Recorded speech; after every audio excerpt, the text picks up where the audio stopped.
Hello dear students, JRS के online platform पे मैं आपका स्वागत करता हूं। मेरा नाम संदीप दान है और मैं आज आपको इस क्रैश कोर्स के अंदर सॉलिड स्टेट डिस्कस करूंगा, सॉलिड स्टेट डील करूंगा। और क्योंकि ये क्रैश कोर्स का हिस्सा है तो इसमें आप लोग ये तो एक्सपेक्ट नहीं कर सकते मेरे से कि मैं आपको पूरा डिटेल में जाते हुए हर चीज को पूरा अच्छे से एक्सप्लेन करके चलूं, ठीक है। क्योंकि एज सच क्लास में मैं इसमें कम से कम 8 से 9 लेक्चर ले लेता हूँ, ठीक। इस लेक्चर में इसमें हम लोग कम से कम 2 या 3 लेक्चर के अंदर सॉलिड स्टेट को कवर करेंगे और इसमें हम लोग उन पॉइंट्स को मेनली उठाएंगे जहां से हमें न्यूमेरिकल्स आते हैं, जहां जिस कंसेप्ट पे क्वेश्चन आती है, ठीक है। तो हमें इस कोर्स का जो यूज करना है वो इसी पर्पज से करना है कि आने वाले एग्जाम के अंदर हम लोग इफेक्टिवली मार्क्स स्कोर कर पाए, ठीक है। तो मैं आपको यहाँ उसी तरीके से पढ़ाई देना चाहूंगा, उसी तरीके से आपको इंफॉर्मेशन देना चाहूंगा कि आप एग्जाम में अच्छा कर पाए, ठीक है। एग्जाम में हमारे को इन लेक्चर्स का बेनिफिट हो और मैं विश्वास दिलाता हूं कि आपको हर लेक्चर के अंदर इस तरीके से चीजों को प्रेजेंट करके दूंगा, इजिली भी होगा और आने वाला भी होगा। इंपॉर्टेंट चीजें रहेंगी लेकिन आपके पास बहुत आसानी से समझ में आएंगी और आप अगर उन्हें अच्छे से करते हैं तो ये आपके आने वाले एग्जाम में मैं उम्मीद करता हूं कि कम से कम 20 से 25% का इजाफा स्कोर में करेगी, ठीक है। तो ये इस पार्ट में जैसे सॉलिड स्टेट के इस हिस्से में मैंने बोला ना, सारी चीजें नहीं डील करके चलूंगा, मैं डायरेक्टली उन्हीं पॉइंट पे जंप करूंगा जो हमारे लिए बहुत जरूरी है और जिनकी नॉलेज होना बहुत जरूरी है, ठीक है। तो सॉलिड स्टेट के आज के इस लेक्चर में, फर्स्ट लेक्चर में, क्रैश कोर्स के लेक्चर में मैं आपके साथ सबसे पहले डिस्कस करने जा रहा हूं क्रिस्टल सिस्टम्स, ठीक है। क्रिस्टल सिस्टम तो आप लोगों को पता होना चाहिए कि सॉलिड स्टेट के मतलब लेक्चर सॉलिड स्टेट चैप्टर में हम लोगों को 7 टाइप के क्रिस्टल सिस्टम जो है वो पढ़ाए जाते हैं। 7 टाइप के क्रिस्टल सिस्टम पढ़ाए जाते हैं और इन 7 टाइप के क्रिस्टल सिस्टम के अंदर हमसे उनकी एज लेंथ, रेडियस वगैरह में उनकी एंगल्स में रिलेशन पूछा जाता है, उनकी एज लेंथ में रिलेशन पूछा जाता है, ठीक है। कोई क्रिस्टल है जैसे क्यूब है, ठीक है, तो क्यूब को हम लोग ऐसे मान के चल सकते हैं, क्यूब को मान लेते हैं हम, ये क्यूब है मान लीजिए।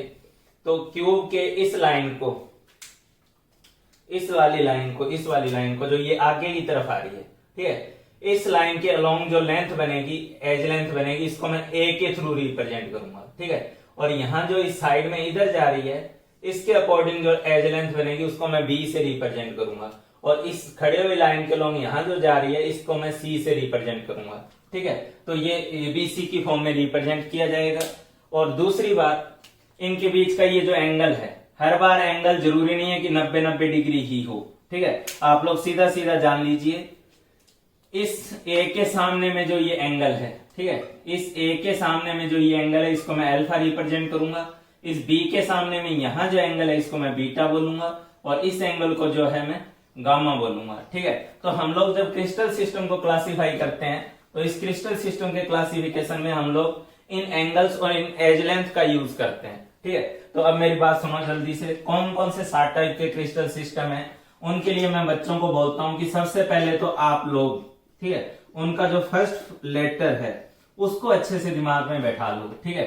मैं CTOMHRT, ठीक है, ये इस फॉर्म में बच्चों को चाहता हूं कि बच्चे जो है इसको अपने जबान पे इसको रट लें, जबान पे बैठा लें, ठीक है। CTOMHRT, ठीक है, CTOMHRT, ठीक है। इस फॉर्म में याद करने से क्या क्या फायदा होगा मैं आपके साथ अभी डील करूंगा। तो सबसे पहले तो इसमें C का मतलब है क्यूबिक, T का मतलब है टेट्रागोनल, ठीक है, O का मतलब है ऑर्थोरोम्बिक, M का मतलब है मोनोक्लिनिक, H का मतलब है हेक्सागोनल, ठीक है, R का मतलब है रोम्बोहेड्रल,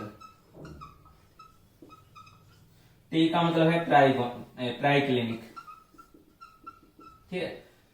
तो 7 टाइप के जो अपने क्रिस्टल सिस्टम है, इन 7 टाइप के क्रिस्टल सिस्टम्स को याद रखने के लिए मैं आपसे क्या चाह रहा हूं, मैं आपसे बस इतना चाह रहा हूं, रिक्वेस्ट है मेरी आपसे कि इनका जो फर्स्ट लेटर है, ठीक है, उसको अपने जबान पे या रट लें, 4-5 बार बोलोगे आपके जबान पे CTOMHRT बैठ जाएगा, ठीक है। अच्छा, अब एक बात ध्यान देना, ये जो एज लेंथ वगैरह के रिलेशन की बात है, ठीक है। तो सबसे पहले तो मैं इनके एज लेंथ की रिलेशन को क्लियर कर देता हूं आपके सामने, ठीक है। क्यूबिक सिस्टम में a equal to B equal to c होता है, सबको पता है, ठीक है।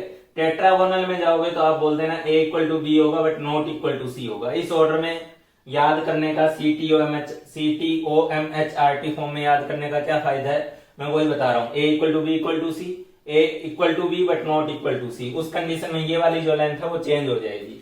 ऑर्थोरोम्बिक में a not equal to b not equal to c, उसमें कोई सा भी बराबर नहीं होता है, ठीक है। अच्छा, अब एक छोटी सी ट्रिक, एक छोटा सा हिंट अगर मैं आपको दूं, ठीक है, आपके काम आएगा अगर याद रख पाओगे तो। यहाँ 4 ऐसे सिस्टम हैं जिनके लास्ट में इक लगा हुआ है, ठीक है। 4 ऐसे सिस्टम हैं जिनके लास्ट में क्या लगा हुआ है, इक लगा हुआ है।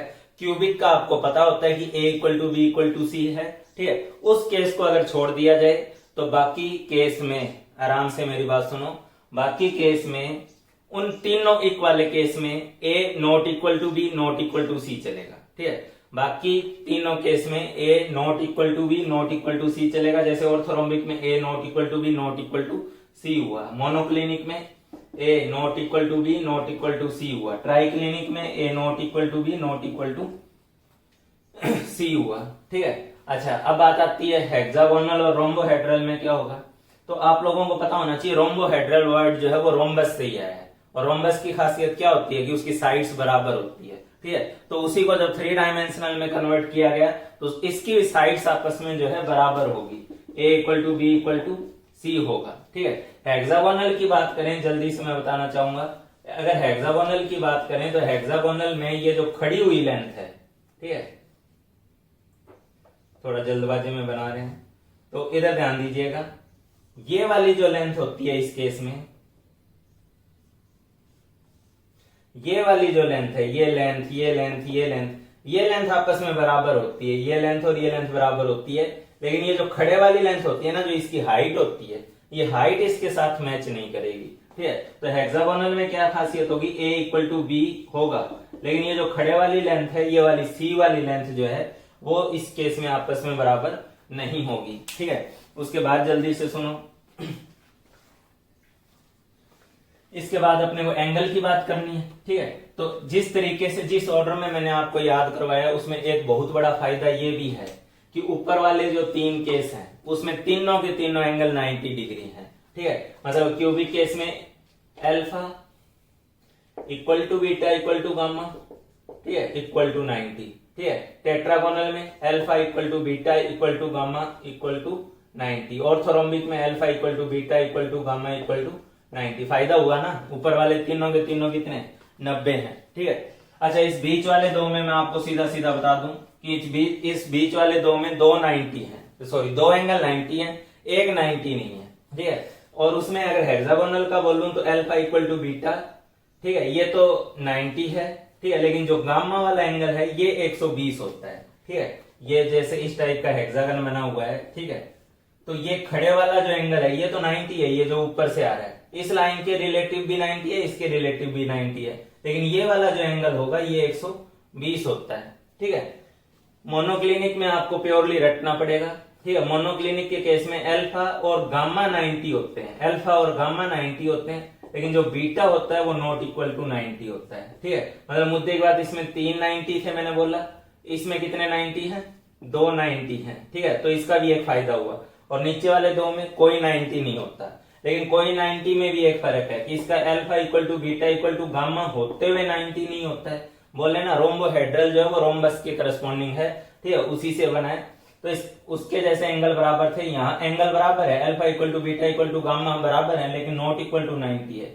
ट्राइक्लिनिक में क्या है, ट्राइक्लिनिक में तो अल्फा बीटा गामा जो है कोई सा भी बराबर नहीं है, 90 की तो छोड़ो, ये आपस में भी बराबर नहीं है, ठीक है। और इस सिस्टम के बारे में फिर चलते चलते आप क्या जान दो, अगर आप लोगों से पूछा जाए, ठीक है, ऑब्वियसली बात है मेरी स्पीड ज्यादा है क्योंकि मैं 2 लेक्चर में अगर सॉलिड स्टेट खत्म करने की सोच रहा हूं, ठीक है, तो ऑब्वियसली बात है आपको भी मेरे साथ कोरिलेट करना, मेरे साथ कोऑपरेट करना होगा, ठीक है। हाँ, अगर आपसे कोई पूछे कितने टाइप के क्रिस्टल सिस्टम है, 7 टाइप के क्रिस्टल सिस्टम है, ठीक है। अगर कोई पूछे मोस्ट सिमेट्रिक सिस्टम कौन सा है, तो आप लोगों का जवाब होना चाहिए मोस्ट सिमेट्रिक सिस्टम जो है वो क्यूबिक सिस्टम है, ठीक है। इसके अंदर A equal to B equal to C, alpha equal to beta equal to gamma बराबर भी और 90 के बराबर भी।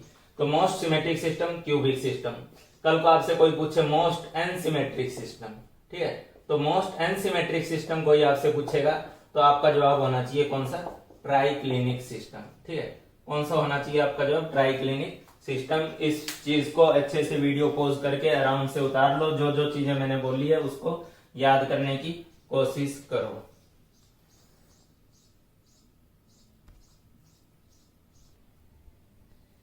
हाँ भाई, इसके बाद इस चैप्टर का सेकेंड मोस्ट इंपॉर्टेंट पॉइंट जो है वो है यूनिट सेल या कंपाउंड का फॉर्मूला आपको बताना होता है on the basis of description of unit cell, ठीक है। यूनिट सेल के डिस्क्रिप्शन के आधार पे आप लोगों को कंपाउंड का जो है फॉर्मूला बताना होता है। ये तो बहुत ही आम पूछे जाने वाला क्वेश्चन है, चाहे आप स्कूल के एग्जाम में डील किए होंगे, चाहे आप आने वाले नीट एग्जाम या जिस भी एग्जाम के लिए तैयारी कर रहे हैं, ठीक है, IIT एग्जाम के लिए, उसमें आप लोग ये वाली चीज तो बार बार नोटिस करेंगे। ये तो बहुत कॉमन क्वेश्चन है जो बार बार पूछा जाता है, लेकिन इसके लिए आपको formula of compound on the basis of description of unit cell जब बताना है, ठीक है, तो उससे पहले आप लोगों को दो चीजें आनी चाहिए। एक चीज अच्छे से आनी चाहिए और वो चीज क्या है, ठीक है, फ्रैक्शन आना चाहिए। फ्रैक्शन का क्या मतलब है मैं 1 मिनट में बता दे रहा हूं आपको, ठीक है। जैसे बात सीधी सी है, कोई यूनिट सेल होती है, आपको इतना तो पता ही है सॉलिड स्टेट में कि यूनिट सेल अकेली तो होती नहीं है, ऐसी यूनिट सेल आगे पीछे ऊपर नीचे दाएं बाएं हर तरफ फैली हुई होती है, ठीक है। अब कोई क्यूबिक यूनिट सेल सिस्टम है तो इसका मतलब एक क्यूब ही थोड़ा ना होता है, एक ही थोड़ा ना होता है, बहुत सारे होते हैं, ठीक है। तो एक बात सोचो, इस क्यूब के इस कॉर्नर पे जो एटम होगा, ठीक है, तो कॉर्नर पर जो एटम होगा, कॉर्नर ऑफ क्यूब, ठीक है, उसका फ्रैक्शन कितना होगा, कॉर्नर ऑफ क्यूब का फ्रैक्शन। इसके लिए मैंने आपका टाइम बर्बाद ना हो पहले से ही एक डायग्राम बना के रखा हुआ है, ठीक है। आप प्यारे बच्चों को ये बात समझ में आनी चाहिए, मेरे अच्छे अच्छे बच्चों को ये बात समझ में आनी चाहिए, ठीक है, कि यहाँ जो एटम रखा गया है, ये वाला एटम, ठीक है, यहाँ आप फील कर पा रहे हैं कि यहाँ टोटल 8 क्यूब बने हुए हैं। उनमें से ये वाला, ये नीचे वाला, आगे वाला क्यूब समझ लो इसको, ठीक है, आगे वाला नीचे वाला क्यूब समझ लो। यहाँ 8 क्यूब नजर आ रहे हैं आप लोगों को, ठीक है, आने तो चाहिए नजर, ठीक है, मेरे को तो आ रहे हैं। तो इस 8 क्यूब में ये वाला जो एटम है, ठीक है, ये जो एटम रखा गया है, ठीक है, ये एटम कितने क्यूब में गया है, ठीक है, तो साफ साफ दिख रहा होगा ये 8 क्यूब में गया है। आगे वाले चारों का हिस्सा भी है, पीछे वाले 4 का हिस्सा भी है, ठीक है। वैसे भी अगर मैं एक बात करूं तो कॉर्नर का मतलब एक पॉइंट होता है। अब एक पॉइंट के अबाउट में कितने स्क्वायर बना सकता हूँ, 4 स्क्वायर बना सकता हूँ। ये लो 4 स्क्वायर बना दिए, ठीक है। अब बताओ इस 4 स्क्वायर पे मैं कितने डब्बे ला के रख सकता हूँ। 4 स्क्वायर पे मैं 4 डब्बे आगे से ला के रख सकता हूँ, क्यूबिकल बॉक्स, ठीक है। 4 क्यूब आगे से ला के रख सकता हूँ, 4 क्यूब पीछे से ला के रख सकता हूँ। तो इसका मतलब क्या है, ये वाला जो एटम है, ये वाला, ये कितने क्यूब का हिस्सा है, ठीक है, ये ऑब्वियस सी बात है 8 क्यूब का हिस्सा है, ठीक है। मैं स्क्वायर की बात नहीं कर रहा हूँ, क्यूब की बात कर रहा हूँ। 4 क्यूब ऊपर से आएंगे, 4 क्यूब पीछे से आएंगे, तो ये जो एटम गया वो कितने क्यूब में गया, एक्चुअली वो 8 क्यूब में गया।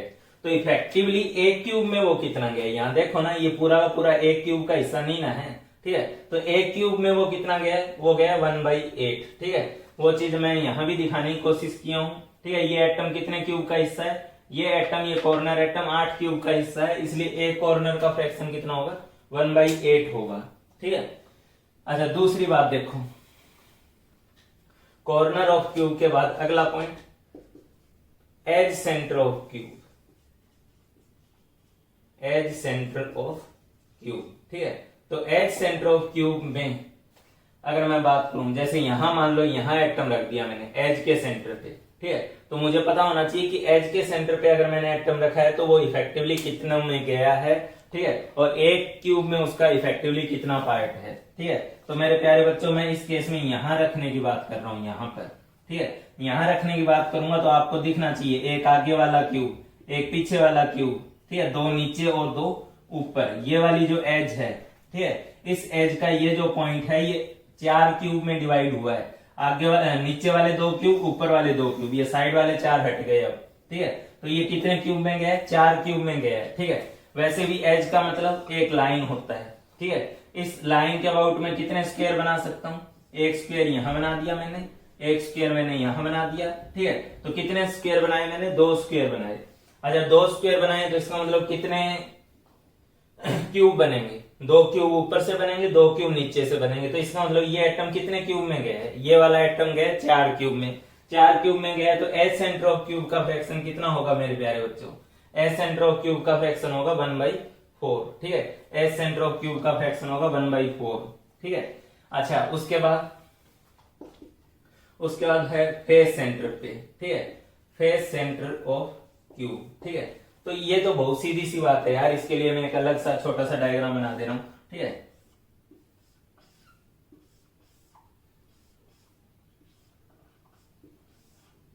ये बस इतना कर दे रहा हूं। तो एक बात समझो, ये वाला जो फेस है ये 2 क्यूब के बीच का फेस है। तो ऑब्वियसली बात है फेस के सेंटर पे जो एटम होगा, ठीक है, ये फेस के सेंटर वाला एटम क्या है? इधर वाले क्यूब का हिस्सा भी है और साइड वाले क्यूब का हिस्सा भी है, 2 क्यूब का हिस्सा है, ठीक है। भाई सीधी सी बात है, इस दीवार के साथ कितने कमरे लगेंगे? एक इधर वाला कमरा लगेगा, एक इसके पीछे वाला कमरा लगेगा, ठीक है। तो यहां कोई सेंटर पे गोला रख दूंगा तो वो कितने क्यूब में गया? 2 क्यूब में गया, ठीक है। तो इसलिए एक क्यूब में उसका फ्रैक्शन कितना बनेगा? वो बनेगा 1/2, ठीक है। Finally body centre of cube, ठीक है, बॉडी सेंटर ऑफ क्यूब। तो जब बॉडी सेंटर ऑफ क्यूब की ही बात आ गई तो बॉडी सेंटर का तो मतलब आपने जो एटम रखा है वो तो बिल्कुल क्यूब के बिल्कुल सेंटर पे बिल्कुल बीचों बीच रखा है, इसलिए बॉडी सेंटर ऑफ क्यूब का फ्रैक्शन कितना होगा? 1 होगा, ठीक है। तो एटलीस्ट आपको अलग अलग पोजीशंस के करस्पॉन्डिंग उनका फ्रैक्शन पता होना चाहिए, ठीक है। वीडियो पॉज करें और इस चीज को बहुत अच्छे से उतार लें, जल्दी उतार लें। हाँ भाई, तो फ्रैक्शन जान लेने के बाद अगला पॉइंट तो यही ना है कि उस फ्रैक्शन का फायदा उठा करके हम कैसे किसी कंपाउंड का फॉर्मूला जो है वो जनरेट करेंगे, ठीक है। क्योंकि ये बहुत कॉमन और बहुत बार पूछे जाने वाली चीज है, इसलिए हमें अच्छे से आनी चाहिए, ठीक है। तो इसमें करना क्या होता है कि जब आप लोगों ने फ्रैक्शन डिसाइड कर लिया है, डिटरमाइन कर लिया है, तो आप क्या करोगे? पहले यूनिट सेल में जिस भी जो एलिमेंट दिए हैं, ठीक है, उन एलिमेंट के इफेक्टिव नंबर ऑफ एटम निकालोगे, ठीक है, उस फ्रैक्शन को कंसीडर करते हुए, ठीक है। आपको बताया जाएगा कि ए एटम कॉर्नर पर है, बी एटम बॉडी सेंटर पर है, या इस टाइप की कुछ बातें बताई जाएगी, ठीक है।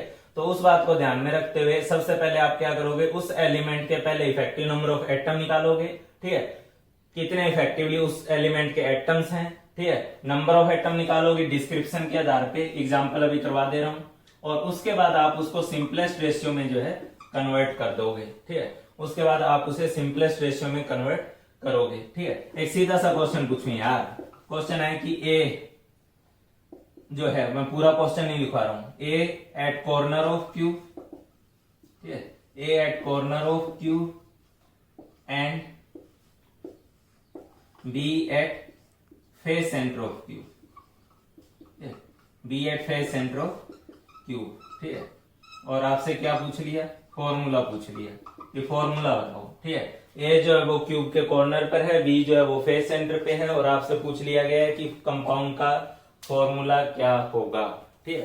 तो भाई कर देते हैं, कौन सा मुश्किल काम है, आसान सा काम तो है, ठीक है। क्या करना है? ए अगर कॉर्नर ऑफ क्यूब पर है, ठीक है, तो पहली बात तो आपको इतनी कॉमन सेंस तो है कि क्यूब में 8 कॉर्नर होते हैं, ठीक है। क्यूब में कितने कॉर्नर होते हैं? 8 कॉर्नर होते हैं, ठीक है। तो 8 कॉर्नर हैं, तो हर किसी कॉर्नर पे अगर एक एक एटम बैठा हुआ है, ठीक है, और हर किसी का कितना हिस्सा उस क्यूब में आता है? 1/8 आता है, ठीक है।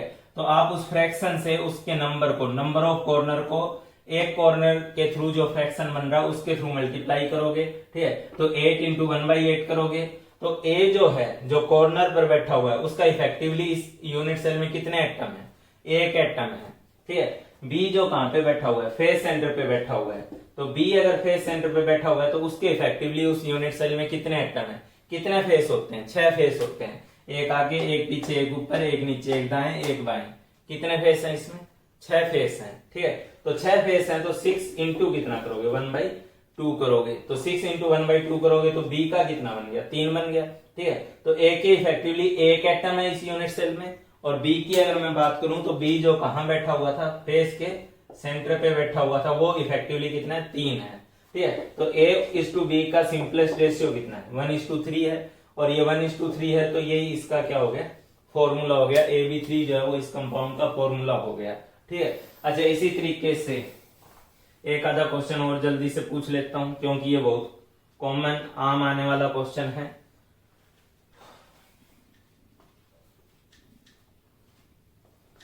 आपसे बोला जा रहा है, ठीक है, क्वेश्चन में आपसे बोला जा रहा है A is present at corner as well as face centre.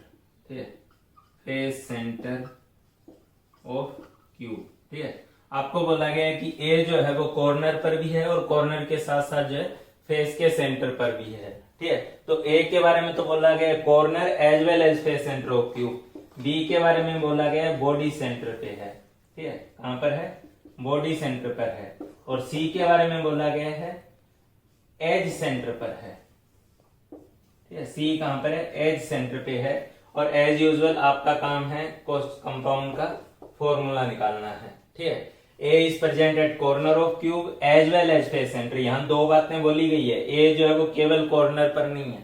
ठीक है, बी बॉडी सेंटर पे है और सी कहां है? एज सेंटर पे है। ठीक है, तो मेरे प्यारे बच्चों, ए अगर कॉर्नर पर है, ठीक है, और साथ में फेस के सेंटर पर है, ठीक है, तो कितने कॉर्नर होते हैं? 8 कॉर्नर होते हैं। एक कॉर्नर का फ्रैक्शन कितना होता है? 1/8 होता है। तो 8 इंटू 1/8 यानी एक एटम तो ए का उस यूनिट सेल में कॉर्नर के चलते हैं। ठीक है, प्लस आप उसमें जोड़ोगे 6 इंटू 1/2। ठीक है, 6 फेस होते हैं, एक फेस का फ्रैक्शन 1/2 होता है। ठीक है, तो इसका मतलब उसके 3 एटम और एक एटम। ठीक है, एक एटम कॉर्नर की वजह से है और 3 एटम जो है वो फेस सेंटर की वजह से है। ठीक है, तो इसलिए टोटल एटम उसके अंदर कितने हैं भाई? 4 हैं ए के। ठीक है, 3 फेस सेंटर से हैं और एक जो है कॉर्नर से आया है। बी कितना होगा? बी 1 होगा। क्यों? बॉडी सेंटर एक ही होता है यूनिट सेल में। ठीक है, तो बी होगा 1। सी कितना होगा? एज के सेंटर पे है। ठीक है, एक क्यूब में एज कितनी होती है पता है आपको? ठीक है, मैं एक एक बंदे से पूछूं तो ऑब्वियस बात है कई लोग गलत जवाब दे देंगे। ठीक है, लेकिन मैं अब सीधी सी बात है गिना दे रहा हूं। एक क्यूब में कितनी एज होगी मेरे प्यारे बच्चों? 4 एज ये। ठीक है, 4 एज ये और 4 ये खड़े वाली एज, टोटल 12 एज होती है। ठीक है, और एक एज का फ्रैक्शन कितना होता है मेरे प्यारे बच्चों? 1/4 होता है। ठीक है, अभी करवाएं। तो 12 एज का फ्रैक्शन, एक एज का 1/4 फ्रैक्शन होता है और एज कितनी है? 12 है। ठीक है, तो इसलिए इफेक्टिवली सी के कितने एटम हैं उस यूनिट सेल में? ठीक है, तो इफेक्टिवली की अगर बात करोगे तो इफेक्टिवली उसके 3 एटम हैं यूनिट सेल में। तो इस बेसिस पे मैं क्या कह सकता हूं कि ए बी और सी का आपसी रेशियो कितना है? Simplest ratio. ठीक है, ए बी और सी का आपसी सिंपलेस्ट रेशियो है 4:1:3। तो कंपाउंड का फॉर्मूला हो गया A4, ठीक है, बी और C3। ठीक है, या कल को ए ऐसे लिख दिया जाए तो थोड़ा और अच्छा लगता है, BC3A4। ठीक है, चलो कोई बात नहीं, वो जिस तरीके से भी लिखा रहे। ठीक है, तो ये इस कंपाउंड का फॉर्मूला हो गया। क्या करना होता है? फ्रैक्शन निकाल लेंगे। फ्रैक्शन ध्यान रखेंगे तो हम जो यूनिट सेल की डिस्क्रिप्शन दी हुई है कि कौन एटम कहां पर है, उस डिस्क्रिप्शन के आधार पे हम लोग उसका इफेक्टिव नंबर ऑफ एटम निकालेंगे और उस इफेक्टिव नंबर ऑफ एटम को यूज करते हुए हम पहले उसको सिंपलेस्ट रेशियो में कन्वर्ट करेंगे और सिंपलेस्ट रेशियो जो बनेगा वही उसका यूनिट सेल का जो है फॉर्मूला होगा।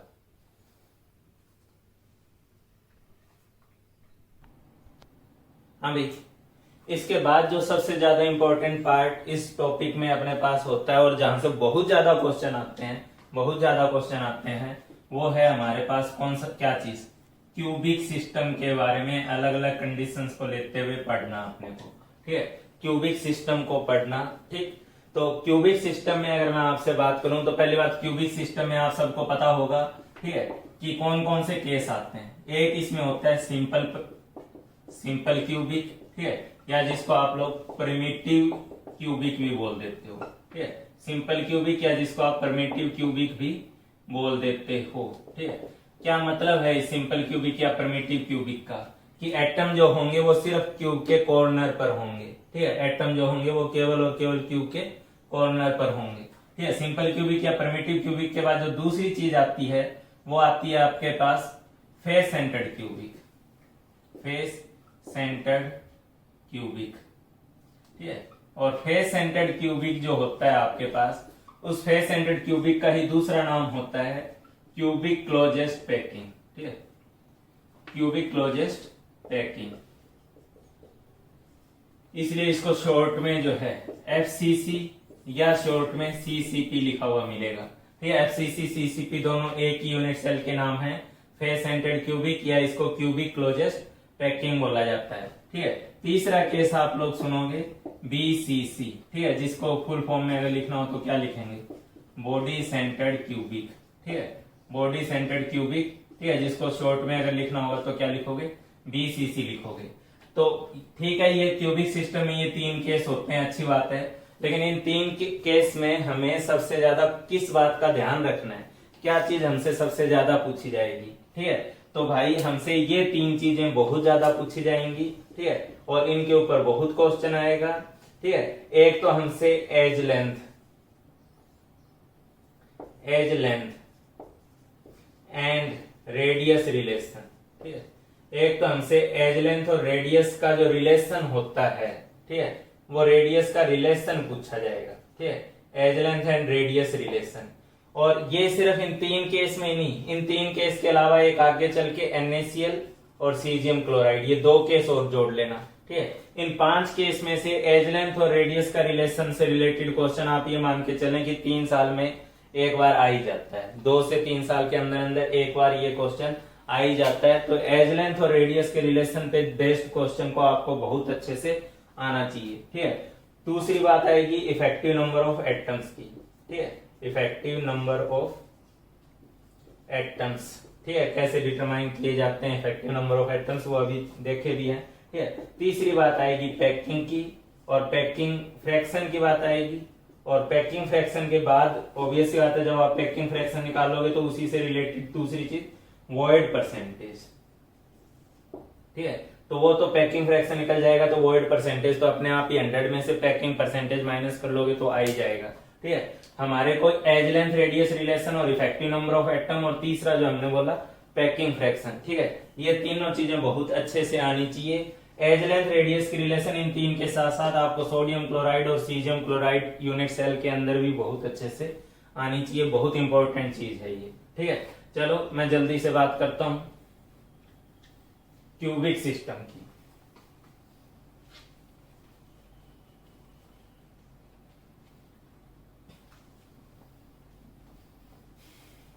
अभी तो क्यूबिक सिस्टम में सबसे पहले मैं आप लोगों को सिंपल क्यूब के बारे में बताने जा रहा हूं। ठीक है, क्यूबिक सिस्टम में मैं सबसे पहले आपको बताने जा रहा हूं सिंपल क्यूबिक सिस्टम के बारे में। ठीक है, सिंपल क्यूबिक सिस्टम के बारे में। तो सिंपल क्यूबिक सिस्टम में जो एटम्स होते हैं मेरे प्यारे बच्चों, अभी क्या बताया हमने कि एटम्स जो होते हैं वो क्यूब के कॉर्नर पर होते हैं। ठीक है, सिंपल क्यूबिक सिस्टम में जो एटम्स होते हैं वो कहां होते हैं, क्यूब के कॉर्नर पर होते हैं। ठीक है, तो अगर सिंपल क्यूबिक सिस्टम में एटम्स जो है वो क्यूब के कॉर्नर पर हैं, ठीक है, तो एक बात बताओ, ठीक है, इफेक्टिव नंबर ऑफ एटम इसका कितना हुआ, इफेक्टिव नंबर ऑफ एटम। ठीक है, तो ये तो क्लियर कट है ना कि यहाँ जो एटम्स हैं वो कहाँ बैठे हुए हैं, क्यूब के कॉर्नर पर बैठे हुए हैं। और क्यूब के कॉर्नर पे अगर एटम बैठे हुए हैं, ठीक है, तो आपको साफ साफ दिखना चाहिए, आपको साफ साफ दिखना चाहिए कि 8 कॉर्नर है और एक का फ्रैक्शन 1/8 है, तो इफेक्टिव नंबर ऑफ एटम 1 हो गया। ठीक है, इफेक्टिव नंबर ऑफ एटम इसका कितना हो गया, 1 हो गया। ठीक है, 8 कॉर्नर है और हर कॉर्नर का फ्रैक्शन 1/8 है, इसलिए इफेक्टिव नंबर ऑफ एटम जो है सिंपल क्यूब का वो 1 हो गया। ठीक है, अच्छा, इफेक्टिव नंबर ऑफ एटम के बाद दूसरी चीज क्या देखनी होगी अपने को, एज लेंथ और रेडियस की रिलेशन। तो एक बात बताओ, ये एटम क्या हवा में उड़ रहे हैं? अगर आपको ऐसा लग रहा है कि ये एटम हवा में उड़ रहे हैं तो फिर तो आप बहुत बड़े बेवकूफ हुए। ठीक है, सॉलिड्स में एटम्स एक दूसरे के साथ चिपके हुए ना होते हैं। ठीक है, यहाँ तो बस बनाने के लिए हमने इनको दूर दूर दिखा दिया। ठीक है, इसका जो फेस दिखाई देगा वो कैसा दिखाई देगा, इसका जो फेस दिखाई देगा, ये जो आगे वाले 4 एटम आप देख पा रहे हो, ठीक है, साइड वाले या कहीं वाले भी, वो 4 एटम ऐसे आपस में चिपके हुए ही हैं। ठीक है, और एक एटम की रेडियस को अगर मैं r मान लूं, ठीक है, तो ऑटोमेटिकली ये वाली जो एज लेंथ होगी, ठीक है, एज लेंथ बराबर कितनी हो जाएगी, 2r हो जाएगी। तो सिंपल क्यूबिक में एज लेंथ और रेडियस का रिलेशन आपके पास कितना आ रहा है, सिंपल क्यूबिक में एज लेंथ और रेडियस का रिलेशन आपके पास आ रहा है a बराबर 2r। ठीक है, ए बराबर 2r आ रहा है, ठीक है। तीसरी चीज, ठीक है। थर्ड चीज क्या है आपके पास, मैंने क्या बोला था, पैकिंग फ्रैक्शन, ठीक है। तो पैकिंग फ्रैक्शन क्या होता है, ठीक है। पैकिंग फ्रैक्शन होता क्या है और कैसे निकलेगा भाई। पैकिंग फ्रैक्शन नाम से ही समझ में आ रहा है, ठीक है भाई। आप किसी क्यूब के कॉर्नर पर गोले बैठा दोगे, ठीक है, तो इतनी बात तो ऑब्वियस है ना कि वो गोले जो है वो उस क्यूब की पूरी वॉल्यूम को तो ऑक्यूपाई कर ही नहीं पाएंगे, ठीक है। यही देख लो ना, यहाँ भी खाली स्पेस दिख रहा है ना, ठीक है। तो क्यूब की पूरी वॉल्यूम को तो वो ऑक्यूपाई कर ही नहीं सकते, ठीक है।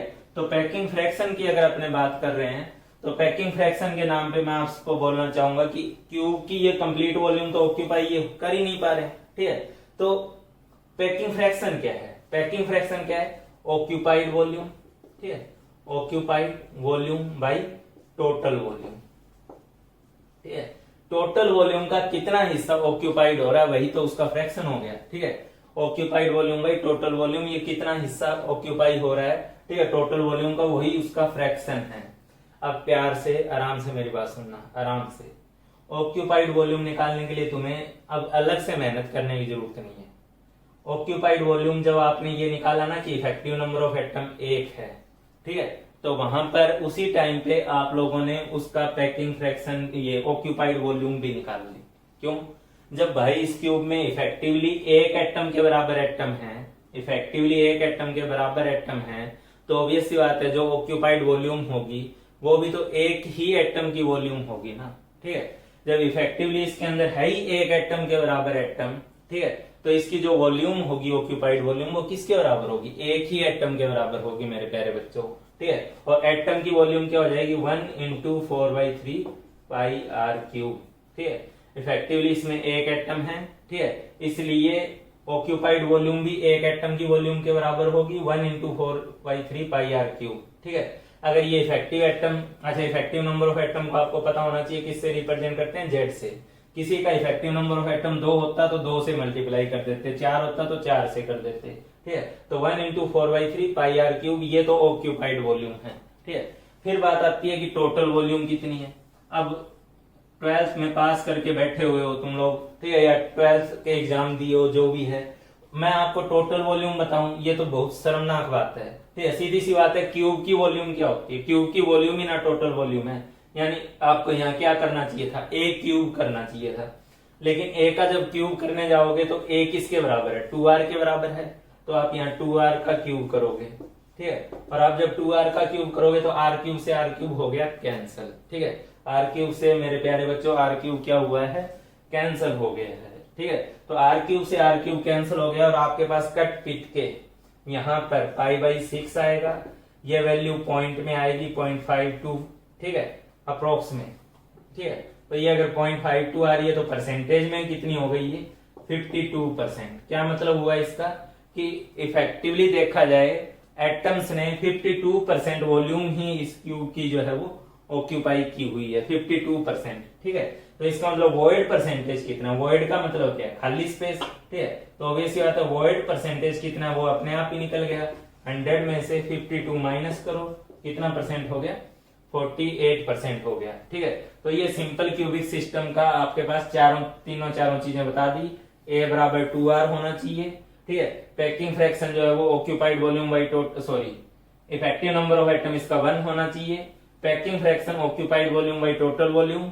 ऑक्यूपाइड वॉल्यूम के लिए आपको अब कोई एक्स्ट्रा मेहनत नहीं करनी है, जितना इफेक्टिव नंबर ऑफ एटम है, ठीक है, उसी के करस्पॉन्डिंग वहां पे वॉल्यूम ले लेनी है, ठीक है। एक एटम की वॉल्यूम ले लेनी है, टोटल वॉल्यूम जो होती है वो तो ए क्यूब होती है, इसका रेशियो आप निकाल लेना। ये 0.52 52% है और वॉइड परसेंटेज में बात करोगे तो ये 48% है। ये हो गया आपके पास सिंपल क्यूबिक के लिए, ठीक है। सिंपल क्यूबिक के बाद मैं जल्दी से नेक्स्ट पॉइंट डिस्कस कर दे रहा हूं, इसको पॉज करके जल्दी से उतार लेना अपना।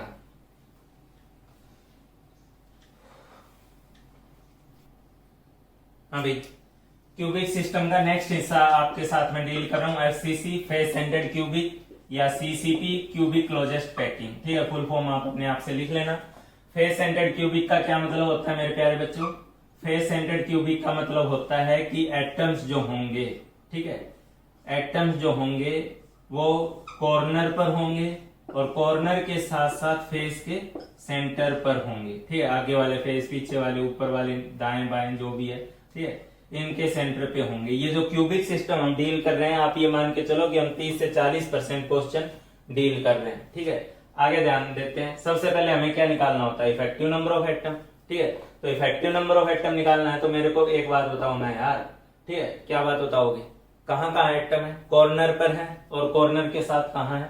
बॉडी के सेंटर पर है, ठीक है। तो कॉर्नर पर है और फेस के सेंटर पे है, सॉरी। तो कॉर्नर के चलते कितना होगा? 8 इंटू 1/8, ठीक है।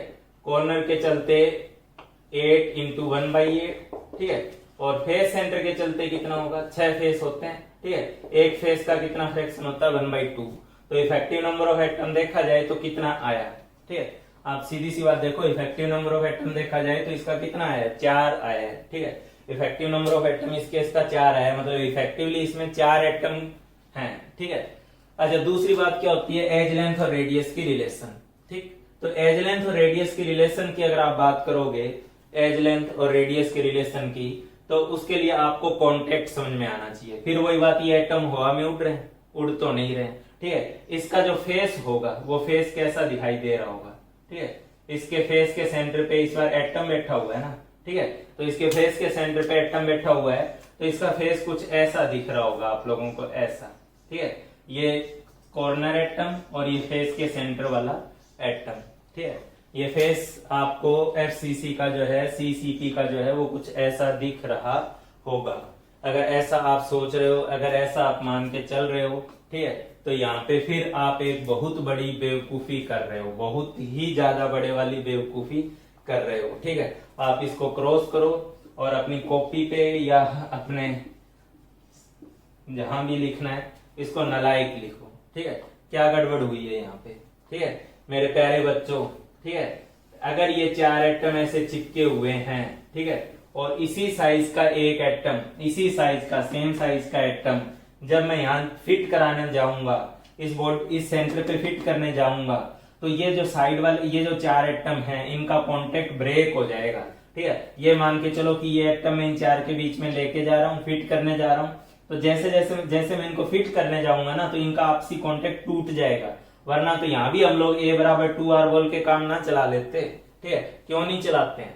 क्योंकि जो ये चौथा, पांचवा एटम जो आप लोग उसके फेस के सेंटर पे रखोगे, उसके रखने के बाद इसका फेस कुछ ऐसा दिखेगा, ठीक है। ये गलतफहमी जो उधर वाली है, कई लोग बना देते हैं हवा में टाइम पास में, वो दूर करना। कुछ इसका फेस कुछ इस टाइप का दिखेगा, ठीक है। सिमेट्रिक ही दिखेगा, वो ऑब्वियस सी बात है, अच्छा बना ना बना वो देख लो, लेकिन इसका फेस कुछ इस टाइप से दिखेगा मेरे प्यारे बच्चों। इनका कांटेक्ट टूट चुका होगा, इनका कांटेक्ट टूट चुका होगा, तो इस केस में हम A = 2R नहीं बोल सकते, ठीक है। यहाँ पे क्योंकि कांटेक्ट टूट चुका है, तो कांटेक्ट टूट जाने की वजह से हम इसको A = 2R नहीं बोल सकते हैं, ठीक है। तो फिर क्या बोला जाएगा? तो भाई कांटेक्ट कहीं टूटा है तो कहीं नया जुड़ा भी तो है, होता है ना, कहीं टूटता है कांटेक्ट तो कहीं जुड़ता भी तो है, ठीक है। इतनी बात तो आप लोग समझदार हो ही गए हो, ठीक है। इतना तो अब तक आप लोगों ने एक्सपीरियंस ले ही लिया है, कहीं टूटेगा तभी ना कहीं जुड़ेगा, ठीक है। चलो कोई बात नहीं है। अब आप इधर ध्यान दो, यहाँ पर जब मैंने इनको आपस में जोड़ा, ठीक है, ये कांटेक्ट भले ही ब्रेक हो गया हो, लेकिन ये नया कांटेक्ट आ गया है, ठीक है। और वैसे भी जब भी आप लोग FCC नाम सुनोगे, ठीक है, जैसे ही आप लोग क्या नाम सुनोगे? FCC, ठीक है। तो FCC नाम सुनते ही ऐसे चुटकियों में आपके दिमाग में आना चाहिए फेस सेंटर्ड क्यूबिक, यानी जो कांटेक्ट है वो फेस डायगोनल के अलोंग है, ठीक है। FCC नाम सुनते ही आपके दिमाग में, फेस सेंटर्ड क्यूबिक नाम सुनते ही आपके दिमाग में आना चाहिए कि जो कांटेक्ट है वो किसके अलोंग है? फेस डायगोनल के अलोंग है। यहाँ वाला कांटेक्ट है, ये लेंथ कितनी R, ये कितनी R, ये कितनी R, ये कितनी R, तो टोटल ये लेंथ कितनी होगी मेरे भाई? ये लेंथ टोटल कितनी होगी? 4R हो गई, ठीक है। और अगर इसको मैं उसके पॉइंट ऑफ व्यू से देखूं, एज लेंथ के पॉइंट ऑफ व्यू से, इसको A बोल लूं, इसको A बोल लूं, तो ये फेस डायगोनल की जो लेंथ होगी वो कितनी होगी? √2A होगी, ठीक है। फेस डायगोनल की जो लेंथ होगी वो √2A होगी, और ये √2A बराबर अल्टीमेटली किसके बराबर हुई आपके पास? √2A बराबर जो हुई वो आपके पास 4R के बराबर हुई, ठीक है। तो इसका इफेक्टिव नंबर ऑफ एटम कितना है? 4 है। इसका √2A बराबर, यानी एज लेंथ और रेडियस का रिलेशन कितना है? ये है √2a बराबर 4r, ठीक है। एज लेंथ और रेडियस का रिलेशन, ये ही सबसे इंपॉर्टेंट पार्ट्स है मेरे प्यारे बच्चों इस चैप्टर के, ठीक है। इसको जल्दी से आप वीडियो पॉज करके उतारें, मैं इसको हटाने जा रहा हूं क्योंकि मुझे और भी स्पेस चाहिए यहाँ पर।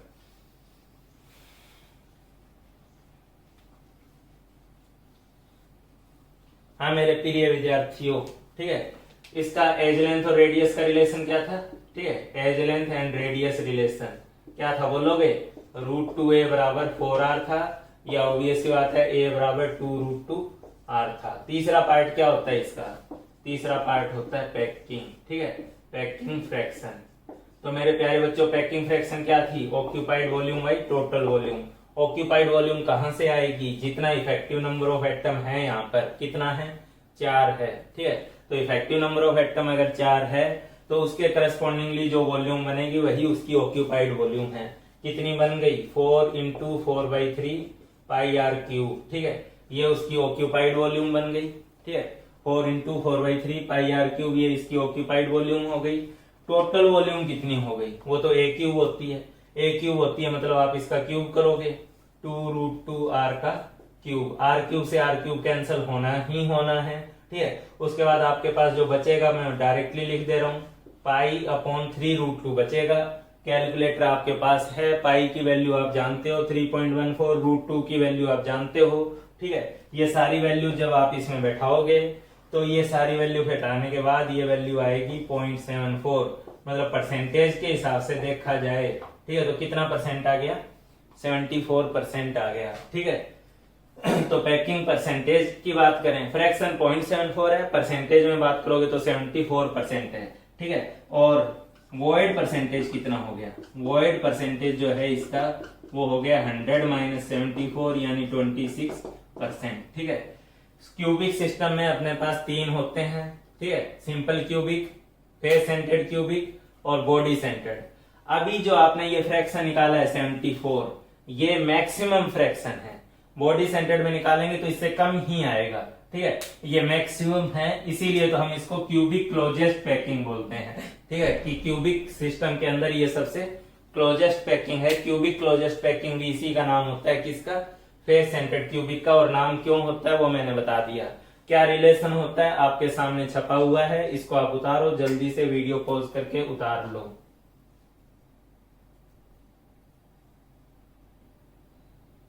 हाँ भाई, क्यूबिक सिस्टम का तीसरा केस क्या है, बॉडी सेंटर्ड क्यूबिक, ठीक है, बॉडी सेंटर्ड क्यूबिक, ठीक है, जिसको आप किस से रिप्रेजेंट करोगे, बीसीसी से, ठीक है। What is the meaning of BCC, body centred cubic का मतलब क्या है, बॉडी सेंटर्ड क्यूबिक का यही ना मतलब है कि आप लोग, ठीक है, बॉडी सेंटर्ड क्यूबिक का मतलब है कि आप लोग जब एटम बिठाओगे क्यूब में तो कॉर्नर के साथ साथ, ठीक है, कॉर्नर के साथ साथ वो बॉडी के सेंटर पे भी जाएगा, ठीक है, बॉडी के सेंटर पे भी होगा, ठीक है। तो कॉर्नर पे होगा और कॉर्नर के साथ साथ बॉडी सेंटर पे होगा, तभी आप बॉडी सेंटर्ड बोलते हो। कोई भी यूनिट सेल हो, कॉर्नर पर तो एटम होता ही होता है, चाहे वो एफसीसी हो, चाहे बीसीसी हो, चाहे सिंपल क्यूबिक हो, ठीक है। इसका इफेक्टिव नंबर ऑफ एटम कितना होगा मेरे प्यारे बच्चों, ठीक है। तो ऑब्वियस बात है कॉर्नर पे तो यहां भी है, तो कॉर्नर के चलते 8 × 1/8, ठीक है। और उसके अलावा बॉडी के सेंटर पे भी तो एक बैठा हुआ है, ठीक है, और बॉडी के सेंटर पे एक बैठा हुआ है तो उसको भी तो आप पूरा 1 काउंट करोगे ना, ठीक है। तो 8 × 1/8 + 1, ये टोटल मिला के कितना, 2। तो बीसीसी का जो इफेक्टिव नंबर ऑफ एटम होता है वो कितना होता है, 2 होता है, ठीक है। बीसीसी का वो जो इफेक्टिव नंबर ऑफ एटम होता है वो 2 होता है। उसके बाद आती है एज लेंथ और रेडियस की रिलेशन, ठीक है। अच्छा, इस बार ये एटम फेस के सेंटर पे तो नहीं है, ठीक है, इसके फेस के सेंटर पे नहीं है, तो क्या इस बार इसका जो फेस है, ठीक है, क्योंकि वो एटम तो फेस के सेंटर पे नहीं है, वो तो बॉडी के सेंटर पे है, ठीक है। तो क्या इसका फेस ऐसा दिखेगा, अगर आप ऐसा सोच रहे हो तो फिर आप बेवकूफी कर रहे हो, फिर आप अपनी कॉपी पे एक बार के लिए नालायक लिख डालो, ठीक है। क्योंकि ये जो 8 एटम ऐसे चिपके हुए पड़े हैं उसमें गैप जरूर है 8 एटम के बीच में, लेकिन इतना बड़ा गैप नहीं है। मेरी बात को सुनना, क्योंकि अभी मैं उसको मैथमेटिकली प्रूव नहीं कर सकता और मेरे पास इतना टाइम नहीं है, ठीक है, वरना मैं प्रूव तो कर दूं। मैं ये कहना चाह रहा हूं कि इन 8 के बीच में गैप जरूर है, लेकिन ये जो इतने साइज का एटम आप लोग उसमें ले जाके रखोगे, सेम साइज का एटम, इतना गैप नहीं है वहां पे, ठीक है, गैप है लेकिन इतना बड़ा गैप नहीं है कि 9वां एटम उसी साइज का उसमें फिट हो जाए, फिट नहीं हो पाएगा। उसको फिट करने के लिए आपको इन एटम को फिर से थोड़ा थोड़ा क्या करना होगा, दूर करना होगा। ये 8 एटम थोड़ा थोड़ा अपनी पोजीशन से खिसकाने पड़ेंगे, ठीक है, और खिसकाने पड़ेंगे, ठीक है। तो ऐसी सिचुएशन में इसका जो कुछ दिखाई देगा वो कुछ इस तरीके से दिखाई देगा, ठीक है। इसका जो गैप वगैरह दिखाई देगा वो कुछ इस तरीके से दिखाई देगा, ठीक है। कुछ गैप आ जाएगा उसके अंदर, ठीक है, यहां भी गैप होगा, ठीक है। तो सर गैप होगा तो इस केस में क्या, कैसे पता चलेगा एज लेंथ और रेडियस का रिलेशन, ठीक है। पता चला ही पड़ा है यार, उस ये जो बीच में आया इसने इन सबको तो दूर दूर कर दिया, ठीक है। कुछ होते हैं ना ऐसे लोग, ये बीच में है, इन सबको तो दूर दूर कर दिया लेकिन आपस में सबसे बना के चल रहा है, ठीक है। ऐसे भी लोग होते हैं, ऐसे भी दोस्त होते हैं, मिलते ही हैं, ठीक है, कि सबके बीच में आएंगे, दरार डालेंगे और खुद सबसे बना के रखेंगे। ये वही भाई साहब सबको दूर कर रहा है लेकिन आपस में सबसे बनाए हुए, ठीक है। तो ये सबसे बनाए हुए मतलब ये वाला जो एटम है ना, ये बॉडी के सेंटर वाला एटम, ये इन तीनों के साथ जुड़ा हुआ, इस साइड वाले के साथ भी जुड़ा हुआ और इस वाले के साथ भी जुड़ा हुआ है, ठीक है। तो अगर ये इस तरीके से जुड़ा हुआ है, ठीक है, ये कौन सी लाइन है, इसको आप फेस सेंटर लाइन नहीं बोलोगे, ये आगे वाला कॉर्नर है, ये पीछे वाला कॉर्नर है, ये बॉडी सेंटर वाली लाइन है, ठीक है। तो ये एटम कुछ इस तरीके से जुड़े हुए हैं, ठीक है। ये एटम साइड में, ये एटम साइड में, ये कहां पर, ये यहां पर, ठीक है। अरे सॉरी, उतने ही साइज का है ऑलमोस्ट, तो उतना ही दिखना भी चाहिए। ये लो, ये है इसका, इस टाइप का सीन है इसका कुछ, ठीक है। फील कर पा रहे हो इस बात को, ठीक है। तो एक बात बताओ, ये बॉडी डायगोनल है, ठीक है, और बॉडी डायगोनल की जो लेंथ होगी ना, ये वाली लेंथ, अगर ये ए है, ये ए है, तो ये लेंथ √2a होगी। ये ए है तो आप इसका दोबारा से पाइथागोरस थ्योरम लगाओगे तो ये √3a आएगी, ठीक है। ये बच्चों वाली बात है, मैं नहीं ज्यादा डिस्कस करना चाह रहा।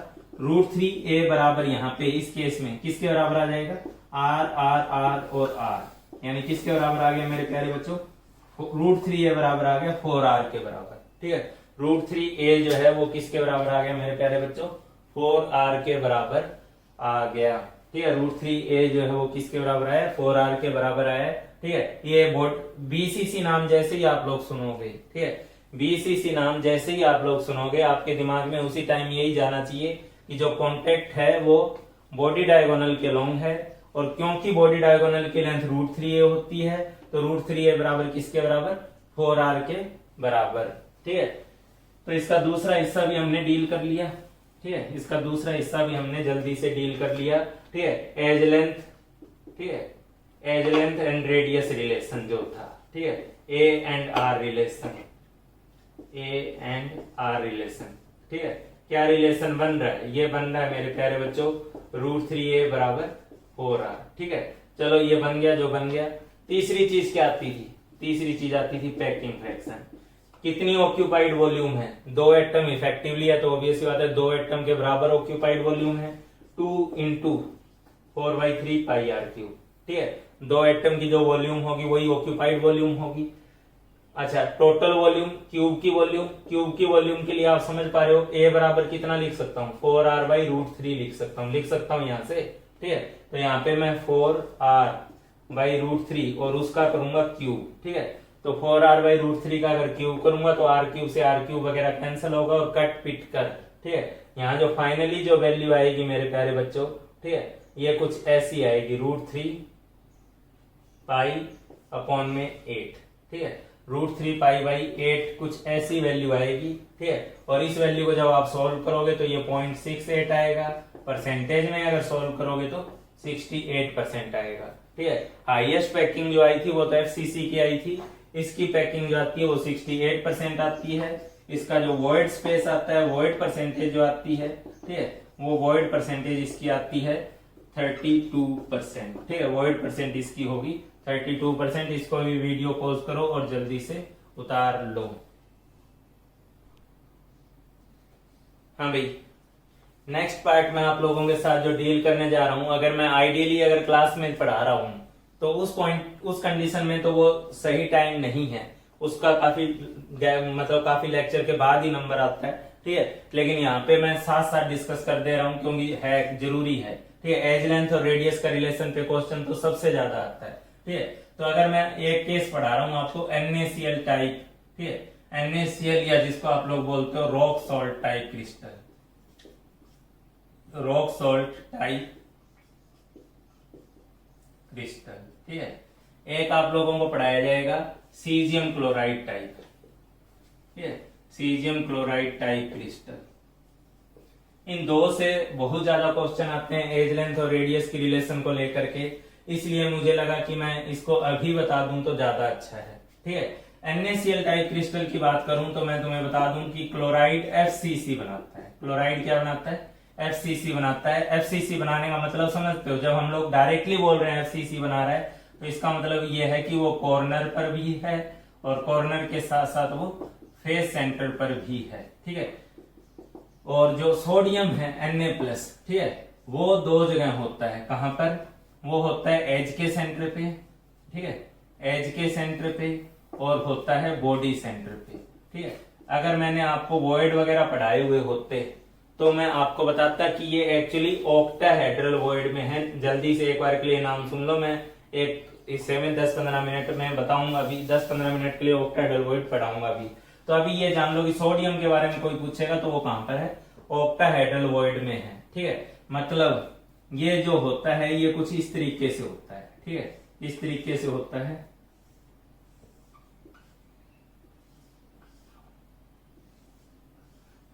ये कुछ मेरे प्यारे बच्चों इस तरीके से होगा, ठीक है। ये बना लिया मैंने, ठीक है। चलो इसको मैं फिर से 8 क्यूब में तोड़ दे रहा हूं जल्दी से। हालांकि जो मेन क्यूब है, बड़े वाला क्यूब है, वही मेरे लिए यूनिट सेल है। ये तोड़ना करना तो मैं बस मस्ती में कर रहा हूं, कुछ समझाने के लिए कर रहा हूं।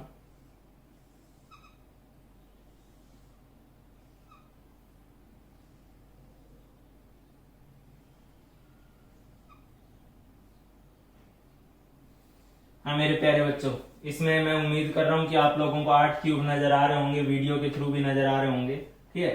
तो अगर यहाँ पे मैं पोजीशन की बात करूं कि कौन एटम कहाँ कहाँ है, ठीक है, तो ब्लू वाले से मैं क्लोराइड को दिखा रहा हूं। कहाँ है? कॉर्नर पर है और फेस के सेंटर पर है, ठीक है। तो कॉर्नर और फेस के सेंटर पे है, तो ये लो कॉर्नर कॉर्नर कॉर्नर कॉर्नर, और ये फेस का सेंटर, ठीक है। ये साइड वाले फेस का सेंटर, जो ब्लैक वाली लाइनें कट कर रही है वो फेस का सेंटर, ये फेस का सेंटर, ये फेस का सेंटर, ये फेस का सेंटर, ये कॉर्नर, ये कॉर्नर, ये कॉर्नर, और ये भी कॉर्नर, ठीक है। तो सोडियम की बात करें तो सोडियम कहां पर है? सोडियम कॉर्नर पर है, ठीक है। सोडियम बोल गया, सॉरी यार। क्लोराइड जो है वो कहां पर है? कॉर्नर पर है, ठीक है। क्लोराइड कॉर्नर पर है। अच्छा, क्लोराइड अगर कॉर्नर पे है, चलो वो तो एक बात हुई। उसके बाद दूसरी बात आएगी कि सोडियम कहां पर है, ठीक है। तो सोडियम को मैं यहाँ ग्रीन से दिखा दे रहा हूं, ठीक है। उम्मीद करता हूं अच्छे से चलेगा। ये तो ना चल रहा, हाँ ये चल रहा है। हाँ भाई, सोडियम कहाँ है?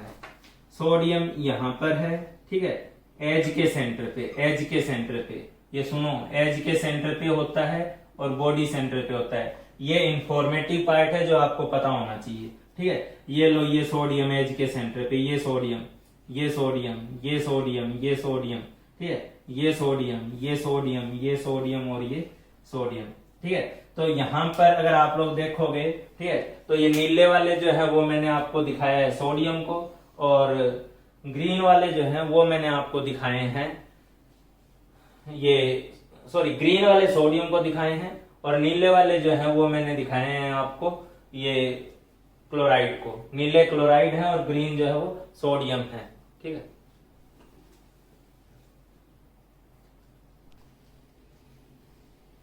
हाँ भाई, तो मैंने कैमरा आगे ले आया है ताकि आपको अच्छे से दिखे। ग्रीन जो है वो कौन है? ग्रीन वाले जो है वो मेरे लिए सोडियम है, और नीले वाले जो है वो मेरे लिए क्लोराइड है, ठीक है। अब आगे ध्यान दो जरा सा इस अरेंजमेंट में, ठीक है। पहले तो एज लेंथ और रेडियस के रिलेशन की बात कर रहा हूं मैं आप लोगों से। तो एज लेंथ और रेडियस की रिलेशन की बात कर रहा हूं, तो आपको ये सोडियम दिख रहा है, ये क्लोराइड दिख रहा है, ये क्लोराइड दिख रहा है। क्या ये सोडियम यहाँ हवा में उड़ रहा है? हवा में उड़ता तो फिर वो सॉलिड में अरेंज थोड़ा ना रहता, नीचे ना गिर जाता, ठीक है।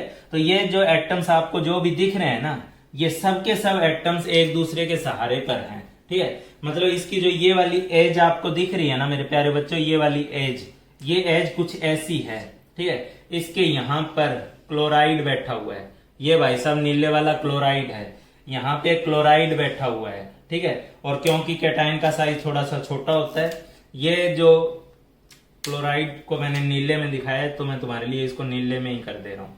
ये क्लोराइड बैठा हुआ है, क्लोराइड क्लोराइड क्लोराइड क्लोराइड, ठीक है। अच्छा, ये क्लोराइड बैठा हुआ है और यहाँ यहाँ यहाँ यहाँ ये जो है ग्रीन के अंदर सोडियम बैठा हुआ है। ये वाली चीज कौन है मेरे प्यारे बच्चों? सोडियम है, सोडियम, ठीक है। अब सीधी सी बात सुन लो जल्दी से, ठीक है। इसकी एज लेंथ और रेडियस की रिलेशन मुझे अगर लिखनी पड़े तो इसकी एज लेंथ और रेडियस की रिलेशन में जो रिलेशन आएगी वो किस तरीके से आएगी, क्या आएगी, जरा सुनो, ठीक है। ये आपके पास रेडियस ऑफ एनायन यानी क्लोराइड की रेडियस, ये रेडियस ऑफ कैटायन, ये दूसरा हिस्सा भी रेडियस ऑफ कैटायन, ठीक है। ये रेडियस ऑफ एनायन, ठीक है। तो आप लोग यहां समझ पा रहे होंगे कि इस केस में एज लेंथ जो होगी वो 2 टाइम्स ऑफ, 2 बार एनायन की रेडियस आ रही है, 2 बार कैटायन की रेडियस आ रही है, यानी 2 times of radius of cation plus radius of anion, ठीक है। एज लेंथ जो आ रही है वो 2 times radius of cation plus radius of anion आ रही है आपके पास। दिख गया आपको? सोडियम क्लोराइड के केस में इस पॉइंट पे, इस छोटी सी कंसेप्ट पे बहुत ज्यादा न्यूमेरिकल आपसे पूछे जाते हैं। ए बराबर 2 times of radius of cation plus radius of anion, ठीक है। अच्छा, इस चीज के लिए एक वर्ड और बुक वगैरह में यूज किया जाता है आर माइनस आर प्लस के लिए, इसको बोला जाता है शॉर्टेस्ट इंटरआयनिक डिस्टेंस, ठीक है। क्यों बोला जाता है? कौन सी बहुत बड़ी बात है, एक कैटायन हो एक एनायन हो तो उनके बीच की शॉर्टेस्ट डिस्टेंस कितनी होगी? 2 कैटायन, उसकी रेडियस का सम ही ना होगी, ठीक है। कैटायन और एनायन की रेडियस का सम ही ना शॉर्टेस्ट डिस्टेंस होगी, इसलिए आप इसको शॉर्टेस्ट इंटरआयनिक डिस्टेंस के नाम से भी जानोगे। कई बार पीएमटी वगैरह में तो क्वेश्चन भी आया है कि find the shortest interionic distance, तो उसका मतलब आपको r plus plus r minus निकालना है। और इस रिलेशन में सोडियम क्लोराइड टाइप के केस में कभी कैटायन और एनायन की रेडियस देके एज लेंथ पूछ लेगा, कभी एज लेंथ और कैटायन या एनायन में से कोई एक रेडियस देके दूसरे की रेडियस पूछ लेगा, ठीक है। ये बहुत इंपॉर्टेंट पार्ट है सोडियम क्लोराइड के लिए, ठीक है। अच्छा, उसके अलावा एक बात और ध्यान दोगे आप लोग, ठीक है। क्या ध्यान दोगे? ये आपको बिल्कुल सेंटर पे सोडियम दिख रहा है, ठीक है। मैं उम्मीद कर रहा हूं इस सेंटर पे आपको ये ग्रीन में सोडियम दिख रहा है, ठीक है। तो इस ग्रीन के आगे देखिएगा, आगे ये येलो, इसमें ब्लू में क्लोराइड है, पीछे क्लोराइड है, साइड में क्लोराइड है, ठीक है। यहां साइड में क्लोराइड है, दिख रहे हैं 4 क्लोराइड साइड में दिख रहे हैं, एक क्लोराइड ऊपर दिख रहा होगा, एक क्लोराइड नीचे दिख रहा होगा, ठीक है। तो मैं ये कहना चाह रहा हूं कि NaCl के केस में, ये हालांकि मैं पढ़ाने वाला था लेकिन रुक जाओ एक बार, NaCl के केस में 1 सोडियम आयन, ठीक है, 1 sodium ion is surrounded by 6 chloride ions, 6 chloride ions, ठीक है। तो आपको NaCl में ये भी ध्यान रखना होगा, 1 sodium ion is surrounded by 6 chloride ions, ठीक है। And each chloride ion is surrounded by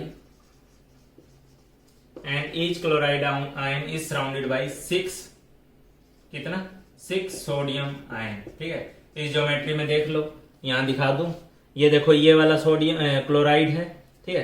तो इसके आगे एक सोडियम, इसके पीछे एक सोडियम, इसके ऊपर एक सोडियम, इसके नीचे एक सोडियम, एक साइड में यहाँ सेंटर पे सोडियम। तो इसी तरीके से जो यहाँ बगल में क्यूब होगा, इसके बगल वाला क्यूब, उसके भी तो सेंटर पे एक सोडियम होगा ना। अगर यहाँ सोडियम है, ठीक है, तो यहाँ सोडियम है, तो इसी तरीके से यहाँ आगे चल करके, ठीक है, एक सोडियम यहाँ भी होगा, ठीक है। तो कितने सोडियम सराउंड कर रहे हैं उसको? 6 सोडियम सराउंड कर रहे हैं उस क्लोराइड को, ठीक है। तो हर सोडियम आयन 6 क्लोराइड से और हर क्लोराइड आयन 6 सोडियम आयन से सराउंडेड है। इसलिए कल को आपको कोऑर्डिनेशन नंबर ऑफ Na+ पूछा जाए, 6 बताओगे। कोऑर्डिनेशन नंबर ऑफ क्लोराइड पूछा जाए, 6 बताओगे। एज लेंथ और रेडियस की रिलेशन तो एक बहुत इंपॉर्टेंट पार्ट है, उसको तो आप A बराबर 2 times R plus R minus बताओगे। बहुत जरूरी पार्ट है, बहुत ज्यादा क्वेश्चन पूछा जाता है, ठीक है। ईमानदारी से और अच्छे से इस पॉइंट को कवर करोगे। हाँ भाई, इसी में अपना एक इंपॉर्टेंट पार्ट कौन आता है? सीजियम क्लोराइड को समझना। ठीक है। इसी में एक इंपॉर्टेंट पार्ट आता है अपने लिए सीजियम क्लोराइड को समझना, ठीक है। तो सीजियम क्लोराइड की अरेंजमेंट को जरा जान लो, जल्दी से जान लो, ठीक है।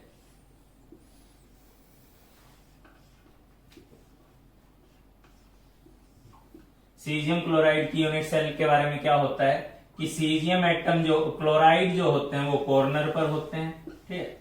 ये दो क्रिस्टल सिस्टम को अच्छे से रट के जाओ, आपके एग्जाम में आता है क्वेश्चन, ठीक है। तो क्लोराइड जो होते हैं वो कहाँ होते हैं मेरे प्यारे बच्चों, कॉर्नर पर होते हैं। ये क्लोराइड बैठे हुए हैं, ठीक है। और इन क्लोराइड के बीच में थोड़ी बहुत जगह बनाते हुए ये कैटायन के नाम पे सीजियम बैठा हुआ है। ये कौन है यहाँ पर, ये सीजियम प्लस है।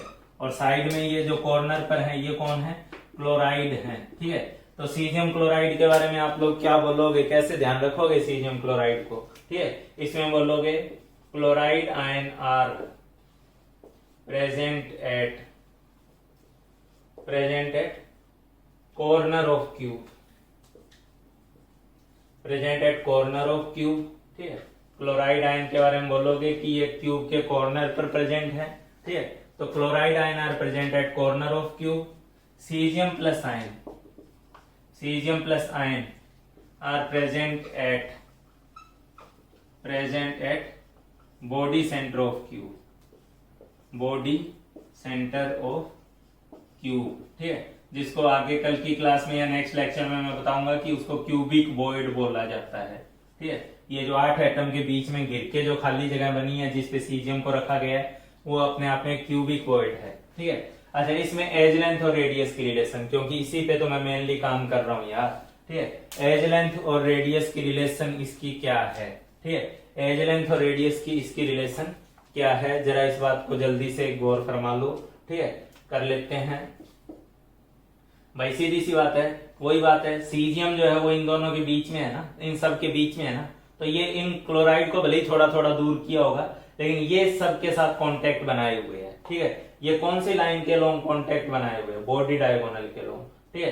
ये बॉडी डायगोनल के लॉन्ग कांटेक्ट बनाए हुए हैं, ठीक है। मतलब ये अगर बॉडी डायगोनल है और ये बॉडी डायगोनल है तो यहाँ जो है सोडियम है, ठीक है। यहाँ जो है वो सोडियम है, ठीक है। और यहाँ पर जो है वो सीजियम है, ठीक है। यहाँ कौन है, सीजियम है, ठीक है।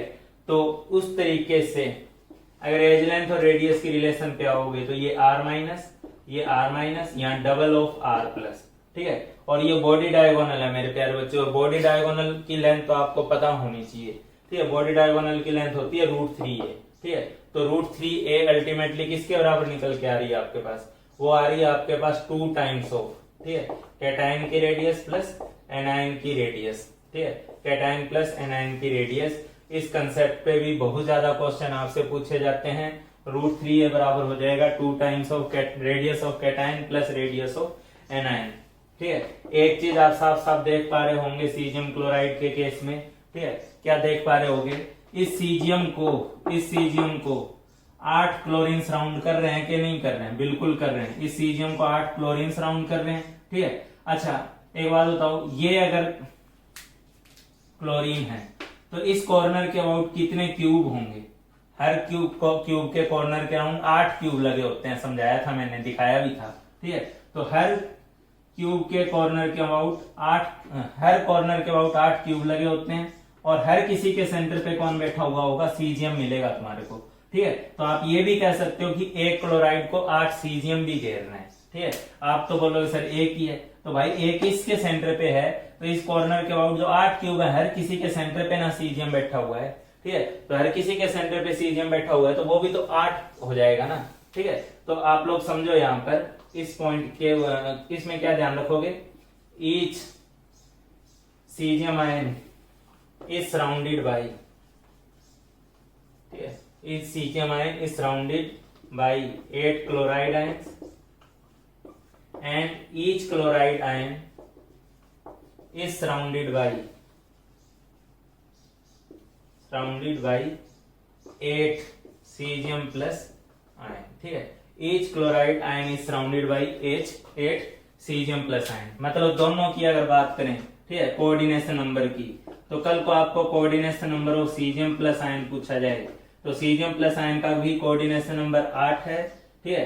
कोऑर्डिनेशन नंबर ऑफ क्लोराइड पूछा जाए तो इसका भी कोऑर्डिनेशन नंबर जो है वो 8 है। इसको भी वीडियो पॉज करते हुए जल्दी से आप इसे उतार लें। हाँ भाई, तो इतना ये मैंने जो 5 केस पढ़ाए हैं, आप मान के चलिए कि ये 30% क्वेश्चन का जुगाड़ है आपके लिए, ठीक है। और उस चीज को मैंने यहाँ शॉर्ट में बहुत जल्दी में अच्छे से लिख भी दिया है, ठीक है। और इसको अच्छे से आप लोग वीडियो पॉज करके उतारेंगे, ठीक है, इस टेबल को। सिंपल क्यूबिक का जेड कितना था 1, एफसीसी का जेड कितना था 4, बीसीसी का जेड कितना था 2, ठीक है। बात आती है NaCl की, तो NaCl में देखो क्लोराइड ने एफसीसी बनाया था, तो क्लोराइड तो 4 था ही था। सोडियम कहां था, सोडियम एज के सेंटर पे था, 12 इंटू 1/4। सोडियम बॉडी के सेंटर पे था 1। सोडियम भी 4 था, क्लोराइड भी 4 था। हम अलग अलग नहीं बताएंगे, हम सोडियम क्लोराइड की कितनी यूनिट्स हैं उसमें, तो हमसे सोडियम क्लोराइड की यूनिट्स पूछ जाएगी, तो 4 यूनिट्स हैं वहां पे एक यूनिट सेल में, ठीक है। 4 सोडियम क्लोराइड यूनिट्स होती हैं एक यूनिट सेल में। सीजियम क्लोराइड में आपने देखा सीजियम सेंटर पे था, तो एक था सीजियम, बॉडी सेंटर पे था ना सीजियम। क्लोराइड कहां था, कॉर्नर पर था, और कॉर्नर का 8 इंटू 1/8 यानी 1 हो जाता है। तो सीजियम भी 1, क्लोराइड भी 1, तो सीजियम क्लोराइड की नंबर ऑफ यूनिट्स मेरे से पूछी जाएगी, तो सीजियम क्लोराइड की नंबर ऑफ यूनिट्स कितनी, 1, ठीक है। अभी हम डेंसिटी वगैरह का फॉर्मूला बताएंगे, तो उसमें मुझे जेड रखना होता है। सिंपल क्यूबिक का जेड 1 रखोगे, एफसीसी का 4 रखोगे, बीसीसी का 2 रखोगे, लेकिन NaCl और सीजियम क्लोराइड का ध्यान रखना, सोडियम क्लोराइड का 4 रखोगे, सीजियम क्लोराइड का कहीं कहीं बीसीसी लिखा रहता है, ठीक है। तो वो बीसीसी इस बीसीसी से डिफरेंट सेंस में यूज होता है, ठीक है। वहां सीजियम और क्लोराइड को क्लोराइड कॉर्नर पे और सीजियम जो होता है वो बॉडी सेंटर पे होता है, और नॉर्मल बीसीसी का मतलब होता है जो कॉर्नर पर था वही बॉडी के सेंटर पे था, तो उसके तो 2 एटम होंगे। लेकिन यहाँ तो हम सीजियम क्लोराइड को एज ए होल बात कर रहे हैं, तो एज ए होल वो 1 होता है, ठीक है। तो कभी भी गलती से भी मिस्टेक से भी डेंसिटी वगैरह के फॉर्मूले में जेड की वैल्यू सीजियम क्लोराइड के लिए 2 मत लिख देना, बहुत बड़ा पाप कर दोगे, बहुत बड़ी गड़बड़ कर दोगे, ठीक है। एज लेंथ और रेडियस के रिलेशन वही एक बहुत इंपॉर्टेंट पार्ट था, ठीक है। सिंपल क्यूब में a बराबर 2r था, एफसीसी में √2a बराबर 4r था, बीसीसी में √3a बराबर 4r था, NaCl के केस में a बराबर 2 times of r plus plus r minus था, सीजियम क्लोराइड के केस में √3a बराबर 2 times of r plus plus r minus था। r plus plus r minus को हम लोग शॉर्टेस्ट इंट्रायनिक डिस्टेंस के नाम से जानते हैं, ठीक है। इसको जल्दी से पॉज करके उतार लो। हाँ भाई, तो इस चीज के बाद जो next most important point topic अपने लिए उठ के आता है, ठीक है, वो है डेंसिटी, ठीक है। डेंसिटी ऑफ यूनिट सेल से रिलेटेड भी तो बहुत सारे क्वेश्चन आते हैं अपने पास, ठीक है। अगर आप लोगों ने सिंसियरली देखा है वीडियो को, आपने फील किया होगा कि कितने कम इंटरवल में मैंने कितनी कितनी बातें आपके साथ अच्छे से समझाते हुए, मुझे तो यही लग रहा है कि मैंने काफी अच्छे से समझाने की कोशिश की है, अच्छे से समझाते हुए मैंने आपके साथ बड़े आराम से डील करी है, ठीक है। ये क्रैश कोर्स का पार्ट है, लेकिन यही जो चीजें हमें 4-4, 5-5 लेक्चर में डिस्कस करनी होती है, उसी को मैंने एक लेक्चर के अंदर काफी अच्छे से आपके सामने देने की कोशिश की है। इसको आपको अप्रिसिएट करना चाहिए, ना कि इसमें गलतियां निकालनी चाहिए, ठीक है। आप इस बात को सबसे पहले इस बात को फील करो ना कि 4 लेक्चर 5 लेक्चर की चीज जस्ट एक छोटे से लेक्चर में मैंने आपको दी है। सारे इंपॉर्टेंट पॉइंट जहां से क्वेश्चन आना है वो मैंने आपको दिए हैं, ठीक है। और भी आएगा, अभी ये खत्म नहीं हुआ, और भी हमें 1-2 लेक्चर की जरूरत पड़ेगी। हाँ, तो सबसे पहले मैं इसमें क्या डील करने जा रहा हूं आपके साथ, डेंसिटी ऑफ यूनिट सेल, ठीक है। डेंसिटी ऑफ यूनिट सेल, ठीक है। तो भाई डेंसिटी ऑफ यूनिट सेल की बात करें, ठीक है, तो डेंसिटी के नाम पे हमें क्या चाहिए, ठीक है। डेंसिटी का सीधा सा मतलब यही ना होता है, ठीक है, कि हमें मास चाहिए, मास ऑफ यूनिट सेल चाहिए, ठीक है। और मास ऑफ यूनिट सेल के बाद मुझे क्या चाहिए, मुझे चाहिए वॉल्यूम ऑफ यूनिट सेल, ठीक है। तो मुझे अगर डेंसिटी ऑफ यूनिट सेल चाहिए तो डेंसिटी के नाम पे मुझे मास ऑफ यूनिट सेल चाहिए, मुझे वॉल्यूम ऑफ यूनिट सेल चाहिए, ठीक है। अब एक बात बोलो, सोचो जरा, कल को मेरे को कोई बोले कि सोडियम ने बीसीसी यूनिट सेल बनाई है, ठीक है। तो सोडियम ने बीसीसी बनाई है, तो मेरे को ये बात समझ में आ गई ना, क्या बात समझ में आ गई, कि उसके अंदर 2 sodium atoms, 2 sodium atoms are there in unit cell, ठीक है। भाई जैसे ही बोलूं कि सोडियम ने बीसीसी बनाई है तो बीसीसी यूनिट सेल बनाई है, तो इसका मतलब क्या है कि एक यूनिट सेल में सोडियम के 2 एटम है। अच्छा 2 एटम है तो मुझे मास ऑफ यूनिट सेल लिखना होगा, ठीक है। मास ऑफ यूनिट सेल, कोई मुझे बताएगा सोडियम का एटॉमिक मास कितना होता है, ठीक है। अगर किसी गधे ने बोला 23 ग्राम तो जूते मारूंगा, ठीक है। एक एटम का मास कभी भी 23 ग्राम जितना भारी नहीं होता, ठीक है। आपको थोड़ा सा मोल कंसेप्ट आना चाहिए। सोडियम के एक एटम का मास होता है 23 AMU, ग्राम में वो होता है 23/Na ग्राम, ठीक है। आप मोल पढ़िएगा थोड़ा सा, उतना टाइम नहीं है मेरे को डील करने का। एक एटम का मास 23 AMU होता है, मोल के अंदर 23/Na ग्राम्स होता है। तो एक बात बताओ, सोडियम की BCC यूनिट सेल में सोडियम के 2 एटम हैं और सोडियम के 2 एटम है तो उसके चलते उसका मास ऑफ यूनिट सेल कितना बनेगा? ऑब्वियस बात है 2 × 23/Na, ठीक है।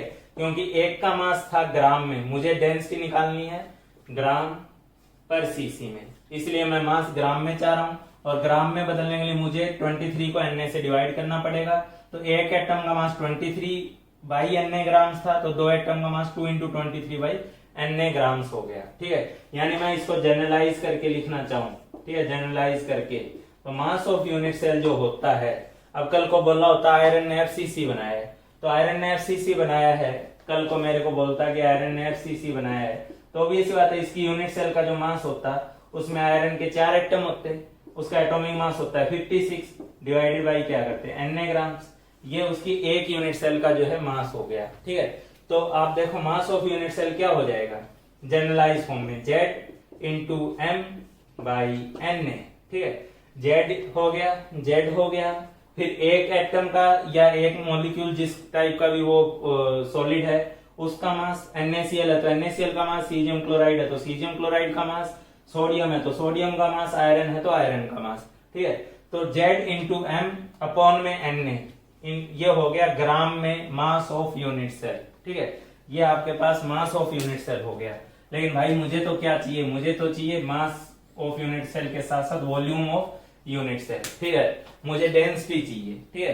तो आप लोग जरा जल्दी से सुन लो, इस बात को उतारते हुए वीडियो पॉज करते हुए, तुम नहीं करोगे, वीडियो पॉज करते हुए इस चीज को उतारो और इसको उतार के समझो अपने आप में कि Z × M/Na क्या रिप्रेजेंट कर रहा है, ठीक है। Z × M/Na क्या रिप्रेजेंट कर रहा है, ठीक है।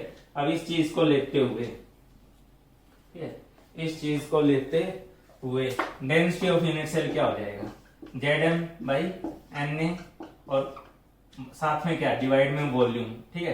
तो ये क्या चीज है मेरे प्यारे बच्चों, ऑब्वियस बात है, ये मैंने अभी क्या समझाया, ये मास ऑफ यूनिट सेल है, ठीक है। और वॉल्यूम, अगर मैं कल को क्यूबिक सिस्टम डील कर रहा हूं, ठीक है, तो ऑब्वियस बात है क्यूबिक सिस्टम की तो वॉल्यूम A³ होती है, तो यूनिट सेल का जो डेंसिटी होगा, यूनिट सेल का डेंसिटी, उसका डेंसिटी का फॉर्मूला क्या होगा Zm/Na, जो कि मास ऑफ यूनिट सेल है, A³ कर देने से वो हो गया वॉल्यूम, ठीक है। तो मास बाई वॉल्यूम ये डेंसिटी बन गई, ठीक है। मास को आप ग्राम में रख लीजिएगा, ठीक है, और ये जो A है, ठीक है, इसको आप सेंटीमीटर में रख लीजिएगा तो ये सेंटीमीटर³ हो जाएगा, ठीक है। A को मोस्ट, क्योंकि आपके पास जो ऑप्शन रहेंगे उसमें जनरली ऑप्शन ग्राम पर सीसी में रहेंगे, तो इसको मीटर में लिखने की बजाय सेंटीमीटर में लीजिएगा, ठीक है। और इस तरीके से Zm/Na A³ करते हुए आपके पास डेंसिटी का फॉर्मूला आ जाएगा। ये डेंसिटी का फॉर्मूला है, इसे रट लो, दिमाग में बैठा लो, ठीक है। Zm/Na जो है वो मास ऑफ यूनिट सेल है, ये बहुत इंपॉर्टेंट पार्ट है इस चैप्टर का, ये भी आपको बहुत अच्छे से आना चाहिए, ठीक है। अब इसके साथ साथ हम बस छोटे छोटे 2-3 एग्जाम्पल क्वेश्चन डिस्कस कर लेते हैं और आज के लिए इस लेक्चर को खत्म करते हैं। हाँ भाई, आज इतने जल्दी इतनी कंसेप्ट जान लेने के बाद, सीख लेने के बाद, ठीक है, अब मैं ऑब्वियस बात है आपसे चाहूंगा कि कुछ 5-7 क्वेश्चन जो है वो अच्छे से आप लोग कर लो, ठीक। 4 क्वेश्चन मैंने आपको दिए हैं, वीडियो पॉज करेंगे, जल्दी से इसको करेंगे, स्क्रीनशॉट लेके कर लेंगे, लेकिन जल्दी से इस क्वेश्चन को जो है अटेम्प्ट करेंगे, ठीक है। अपने पास बहुत ज्यादा टाइम नहीं है, मैं 3 गिन रहा हूं, मैं ये मान के चल रहा हूं कि आप लोग तब तक कर लिए हो, ठीक है। चाहे 5 मिनट रोको, 3 मिनट रोको, चलो ठीक है। मैं उम्मीद करता हूं कि आपने चारों क्वेश्चन पढ़ते हुए इनको आपने अटेम्प्ट किया है और अच्छे से ईमानदारी से अटेम्प्ट किया है, ठीक है। तो अब मैं आप लोगों के साथ इन सभी क्वेश्चंस को जल्दी से डिस्कस कर दे रहा हूं। पहले क्वेश्चन में बोला गया कि lithium has BCC unit cell, ठीक है, बीसीसी यूनिट सेल जिसकी एज लेंथ 350 पिकोमीटर दी हुई है, ठीक है। तो लिथियम की अगर एज लेंथ 350 पिकोमीटर दी हुई है और आपको बोला गया कि इसकी रेडियस बताओ लिथियम की, ठीक है। तो अगर लिथियम की रेडियस आपको बतानी है, ठीक है, तो बीसीसी सुनते ही आपको समझ में आना चाहिए कि जो कॉन्टेक्ट है वो बॉडी डायगोनल के लॉन्ग है। बॉडी डायगोनल की लेंथ √3a होती है। √3a को आप लोग 4r के बराबर रखोगे, ठीक है। आप लोग r जब निकालोगे तो √3, ठीक है, जिसकी वैल्यू आप जानते हो 350/4, ठीक है। ये आप जब करके जो भी वैल्यू निकालोगे, आप कैलकुलेटर आपके हाथ में होगा, निकाल के देख लो, 151.5 पिकोमीटर आएगी, ठीक है। क्वेश्चन सेकंड, इसमें मैंने जानबूझ के ऑप्शन नहीं दिए सेकंड और थर्ड में, ठीक है, ताकि आप लोगों को आंसर निकालने से मतलब आंसर आना चाहिए। Gold has FCC unit cell with edge length 407 picometre, ठीक है। तो गोल्ड है जिसकी एफसीसी यूनिट सेल है 407 पिकोमीटर के साथ, ठीक है। तो एफसीसी है और मुझसे डायमीटर पूछा है, डायमीटर ऑफ गोल्ड एटम, ठीक है। तो जैसे ही एफसीसी नाम सुनोगे आप लोग, ठीक है, तो एफसीसी नाम सुनते ही आपके दिमाग में आना चाहिए कि कॉन्टेक्ट फेस डायगोनल के लॉन्ग है। फेस डायगोनल की लेंथ √2a होती है जो कि 4r के बराबर होगी। तो पहली बात, ठीक है, यहां से अगर मैं r निकालने जाऊं तो r जो निकल कर आएगा वो √2a/4 निकल कर आएगा, और ये वैल्यू जब आप लोग निकाल रखोगे, ठीक है, 1.414 रख लो, a की वैल्यू 407 रख लो, ठीक है, डिवाइड में 4 रख लो, ये कुछ अप्रोक्स में अगर मैं बोलूं तो 144 पिकोमीटर आएगा, ठीक है। जिसके चलते जो डायमीटर आएगा, ठीक है, इसका जो डायमीटर हो जाएगा इस क्वेश्चन के हिसाब से वो हो जाएगा 288 पिकोमीटर, ठीक है। तो इसके डायमीटर का आंसर होगा 288 पिकोमीटर, ठीक है। और इसका आंसर तो मैंने बता ही दिया 151.5 पिकोमीटर, ठीक है। उसके बाद जल्दी से मैं इस वाले क्वेश्चन का जवाब दे दे रहा हूं, ठीक है। हाँ भाई, वो बीच में थोड़ा डिस्टर्ब होगी चीज, तो यहां ध्यान दीजिए। सीजियम ब्रोमाइड है एज लेंथ कितना 4.3 पिकोमीटर, और आपसे शॉर्टेस्ट इंट्रायनिक डिस्टेंस पूछी है, और अभी मैंने इसकी कंसेप्ट आपको दी है, ठीक है। आपके पास √3a बराबर 2 टाइम्स r++r- होता है caesium bromide caesium chloride type के केस के लिए, ठीक है। अभी बताया सीजियम क्लोराइड टाइप के केस के लिए √3a बराबर 2 टाइम्स ऑफ r++r- होता है, ठीक है। और r++r- को ही आप लोग शॉर्टेस्ट इंट्रायनिक डिस्टेंस बोलते हो, ठीक है। तो r++r- की वैल्यू को अगर देखा जाए तो √3a/2, ठीक है, और a की वैल्यू 4.3 रखते हुए, ठीक है, 1.732 4.3 डिवाइडेड बाई 2 रखते हुए आप लोग जब इसकी वैल्यू निकालोगे, ठीक है, तो ये कुछ आएगी आपके पास 3.72 करके आएगी कुछ, ठीक है, 3.72। ये इसकी जो है शॉर्टेस्ट इंट्रायनिक डिस्टेंस हो जाएगी। कैलकुलेटर से कैलकुलेट कर लेना यार, मुझे इतना यही जवाब याद आ रहा है, 3.72 के अराउंड आ रहा है, ठीक है। चलो अब क्वेश्चन इस लास्ट क्वेश्चन की बात करते हैं, ठीक है। लास्ट क्वेश्चन वो डेंसिटी बेस्ड फॉर्मूले पे है, अगर आपने अटेम्प्ट किया हो तो, लेकिन डेंसिटी नहीं निकालनी है आपको। ये बताया गया है कि क्यूबिक यूनिट सेल है, ठीक है, क्वेश्चन आपने पढ़ लिया होगा, ठीक है। Element A has cubic unit cell with edge length 400 picometre, atomic weight भी दे रखा है 120, डेंसिटी दे रखी है आपको 6.25 ग्राम पर सीसी, ठीक है। और द क्रिस्टल लैटिस, आपसे क्रिस्टल लैटिस पूछा गया है कि वो परमिटिव है, बॉडी सेंटर्ड है, फेस सेंटर्ड है, या हम इसके बारे में प्रेडिक्ट नहीं कर सकते। इस टाइप के बहुत आम क्वेश्चन मिलते हैं, ठीक है। डायरेक्ट डेंसिटी वाला क्वेश्चन तो मैं उम्मीद करता हूँ आप वैल्यू पुट करोगे और निकाल ही लोगे, ठीक है। बस एज लेंथ को जो है सेंटीमीटर में बदल के रखना, ठीक है। लेकिन इस क्वेश्चन को कैसे करना है वो भी सुन लो भाई। परमिटिव है, बॉडी सेंटर्ड है, फेस सेंटर्ड है, वो हमें उसकी जेड की वैल्यू से समझ में आएगा। इसमें यही तो बात है कि क्यूबिक बता दिया, क्यूबिक में कौन सा है ये तो नहीं बताया, इसके लिए आप जेड निकालो, ठीक है। क्या है इस क्वेश्चन का तरीका, d बराबर ZM/NA³ ये करना है हमारे को। जेड चाहिए, डेंसिटी कितनी है 6.25, जेड नहीं दिया है। मास कितना है 120, 120 को Na से डिवाइड करोगे, Na की जो वैल्यू होती है वैसे 6.022 × 10⁻23 होती है, लेकिन अगर आप थोड़ी भी कॉमन सेंस रखते हो तो डिवाइड चाहे मैं 6 से करूं चाहे 6.022 से करूं, उससे कोई खास फर्क पड़ नहीं जाएगा, ठीक है। जहां तक a³ की बात है, a³ यहाँ क्वेश्चन में 400 पिकोमीटर है, ठीक है। एज लेंथ जब 400 पिकोमीटर दी हुई है आपको, तो आप इसको जब सेंटीमीटर में बदलोगे तो ये 400 इंटू 10⁻⁻10 यानी 4 इंटू 10⁻⁻8 सेंटीमीटर होगा। मीटर में नहीं बदला है, सेंटीमीटर में बदला है। मीटर में बदला होता तो 10⁻12 आता है यहाँ पे, ठीक है। तो यहाँ पे 4 इंटू 10⁻⁻8 का होल क्यूब, और ये सब कुछ कर करा के जो जेड आएगा मेरे पास, आप लोग अपने कॉपी पे सॉल्व कर लो। इसका जेड जो है वो 2 आएगा, और 2 आने का मतलब है ये बॉडी सेंटर्ड हो गया। तो ये मैंने बहुत इंपॉर्टेंट चीजें, बहुत इंपॉर्टेंट फॉर्मूला जो इस चैप्टर में अप्लाई होना है वो डिस्कस किया है, ठीक है। मैंने अपनी तरफ से पूरी कोशिश की है कि एक बहुत कम टाइम इंटरवल में जो भी बच्चे क्रैश कोर्स के पॉइंट ऑफ व्यू से इस चीज को डील कर रहे हैं उनको मैं मैक्सिमम दे पाऊं, ठीक है। मैं आप कहीं भी देखिएगा इतने कम इंटरवल में इस टाइप की चीजें और इतने डिटेल में जाकर के डिस्कस करी हो, इतने अच्छे से समझा दी गई हो, मुझे नहीं लगता कि आपको अवेलेबल होगी। मैंने अपनी तरफ से बहुत ट्राई की है। अब आप इसको कैसे लेते हैं वो आपके ऊपर डिपेंडेंट है, ठीक है। बाकी इसका कुछ पार्ट बच रहा है वो हम लोग नेक्स्ट लेक्चर में डिस्कस कर लेंगे।